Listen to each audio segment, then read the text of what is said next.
What's going on, guys, and welcome back to another video. Hope you're all having a fantastic day. I know I'm about to have a fantastic day because today we are going to be recreating the beloved bagel bites. So I'm going to try to take these little microwavable pizzas and turn them into something like gourmet. So I found a at-home copycat recipe and we're going to see which one's better. So sit back, relax, and enjoy this video. Alright, so for starters we're going to need half a cup of warm water and then 1 packet of dry yeast. That's going to go in. And you're going to mix it all together. Give it a good stir, make sure everything's combining. Also, almost forgot, we also need 1 teaspoon of sugar. Now for the dry ingredients, you're going to need 3.5 cups of flour. Try to put that in there. My hands are clean, I promise, I just washed them. So, 1, 2, 3, and a half. When you're done adding the flour, next you're going to need 2 tablespoons of sugar. So 1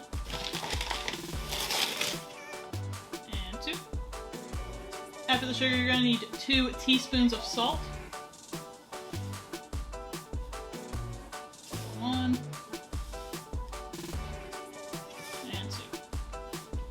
After the salt, you're going to need 1 cup of water. Now that everything is into this bowl, you do have to get your hands a little bit dirty and get in here and mix it. So I'm going to get everything mixed up, and when it becomes kind of fluffy, then we're going to cover it.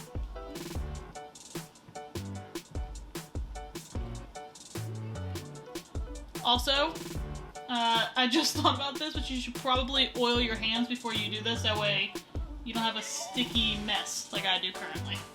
So like I was saying, if you are going to use your hands, you can, I personally like to use olive oil, but you can definitely use like spray, cooking spray. But you just put a tiny bit of oil in your hand, just like that.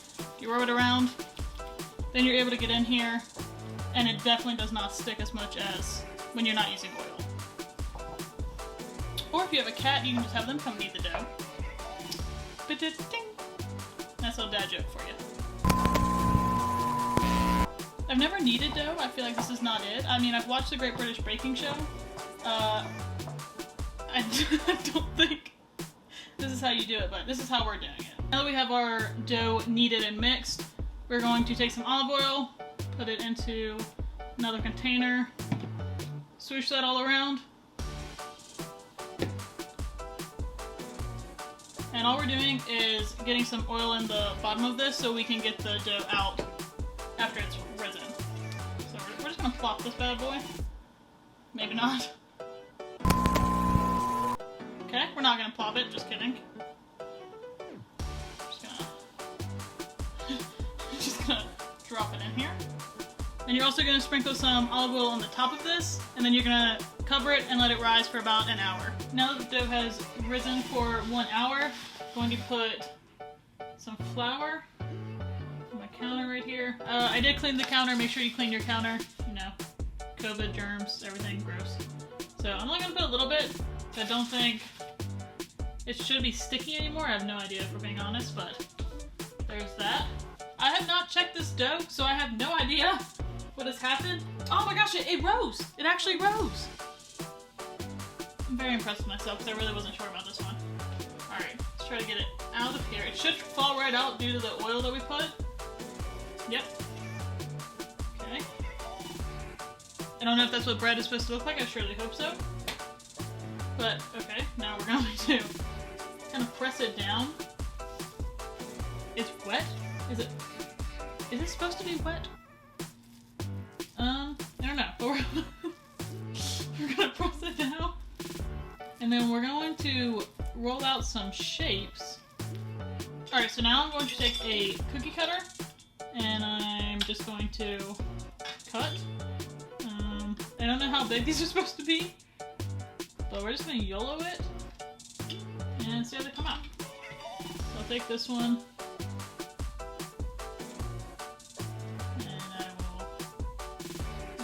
Sticky. I don't know if that's accurate. Okay, gonna form it into a ball, kinda, and then put flour on my hands and that works a lot better. So there's our ball.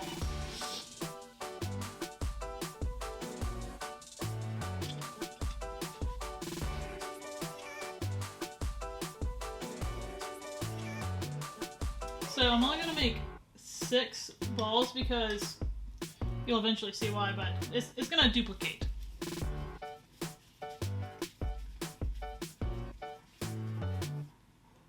Now that we have our dough rolled out into little mini balls, I'm going to take some flour, cover my finger with it, and I'm going to just stick my finger right in between the dough, making it a bagel. So there we go.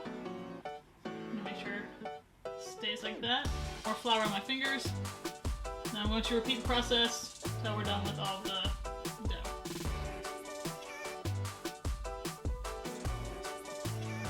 So is bagel dough the same as donut dough? Because I mean, isn't this technically a donut? It's just bread with. I don't. You know, this one I don't think is gonna turn out too good. This one kind of struggling. All the others, though, I think, are doing pretty good. But yeah, so can I make donuts out of these? Because it's just bread with the hole in it, right? I don't know, let me know down below. Now that we have all the holes poked into the bagels, we're going to take a damp towel, place it over them, and let this rest for 20 minutes before we pop them in the oven. Now that our dough has been setting for 20 minutes, we have to create a water bath. So the ingredients to the water bath are 12 cups of water,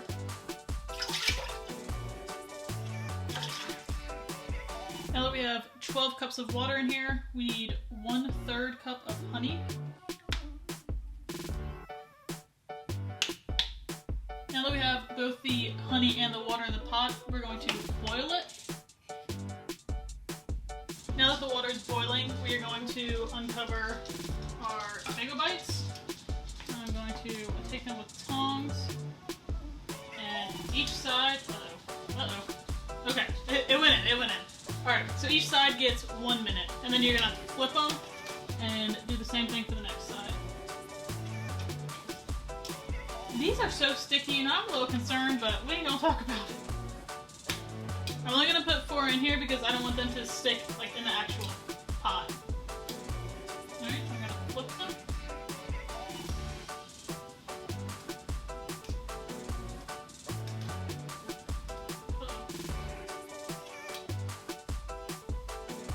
This one is like breaking. Okay.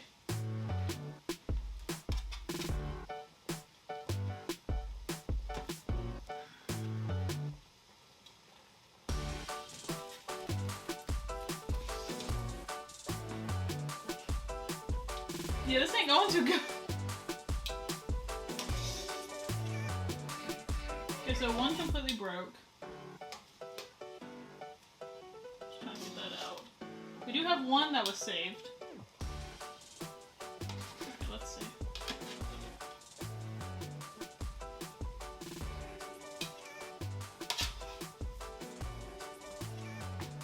Okay, now we need to do an egg wash on them.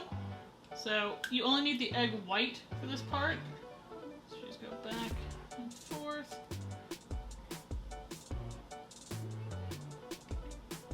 No, just the egg white. Then you need just a splash of water.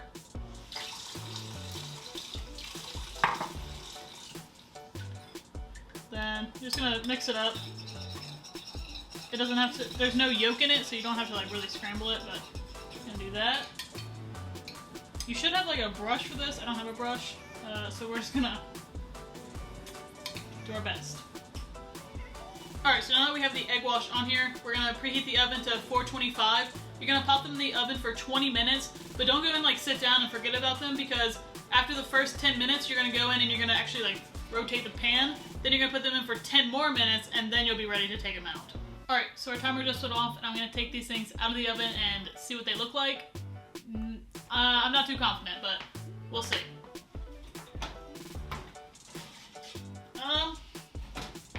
They're a little crispy, but that's okay. It held its shape, which I'm good with these. Now we're gonna let them cool while I whip up the sauce that goes on top.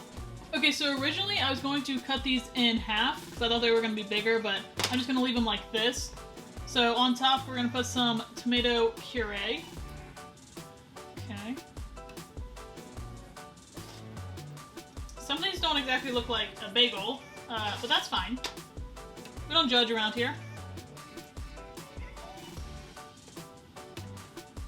Okay, got our tomato puree on. Next up, you're going to want to put some cheese on there.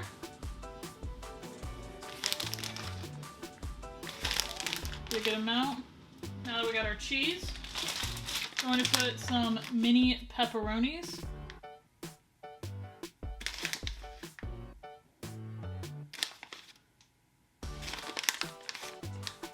Okay, so now that I've put all the toppings on, we're going to stick them back in the oven just for like 2 or 3 minutes so that the cheese melts. Then we will finally get to eat these things. We have finally finished the pizza bites.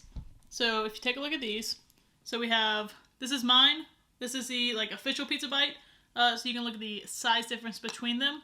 Honestly, I think mine came out a lot better than I was anticipating. I was really worried about these. I don't know if I did it right. I do think at one point I was having some like technical difficulties because they weren't looking too good, but they're done, and now it's time for a taste test. So here's the official poppable.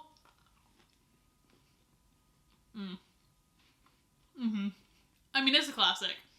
I grew up eating these. They're nostalgic. They remind me of my childhood. I used to eat way too many of them, but they're really good. Like, I mean, yes, they're frozen, and you know that you pop them in the microwave for like 2 minutes, but you know they smack. Okay, time for mine.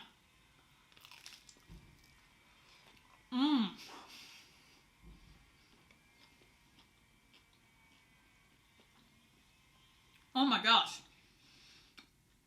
The bread is so soft and like airy.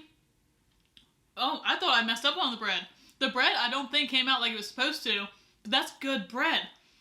I am so impressed with myself. If you know me, I do not do any type of cooking. No baking, no cooking, no nothing. Like I don't like it. But wow. Okay. Now let's further discuss this. I've been baking since 12 o'clock. It is now 3:01. So this process took me 3 hours to complete versus 2.5 minutes in the microwave. So were they good? Yes. I think if you're hosting a party, make these. If you just want like a snack or so, I personally wouldn't make these again for that reason. But like I said, if I was hosting a party, I would definitely make these. I think they're a great appetizer. But other than that, I mean, take a long time. They're really good. It depends what you're up to and what you're doing for that day. So those are my bagel bites. I really enjoyed them. I hope y'all enjoyed them. And I hope y'all enjoyed this video. If you did, make sure you smash that thumbs up button, hit the subscribe button, ring that bell so you get all my post notifications. And I'm just repeat that one more time because, again, 3 hours it took me to complete this. So please smash the thumbs up button. Please hit that subscribe button and ring the bell so you get all my post notifications. And I'll see you on the next one. Peace. Okay, so I put the bagel bites back in the oven so they would stay warm until I was finished cleaning up. I forgot about them. And I kid you not, there was flames coming out of my oven. So if I haven't said it enough, please like this video because, dear God, I almost just burned my apartment down.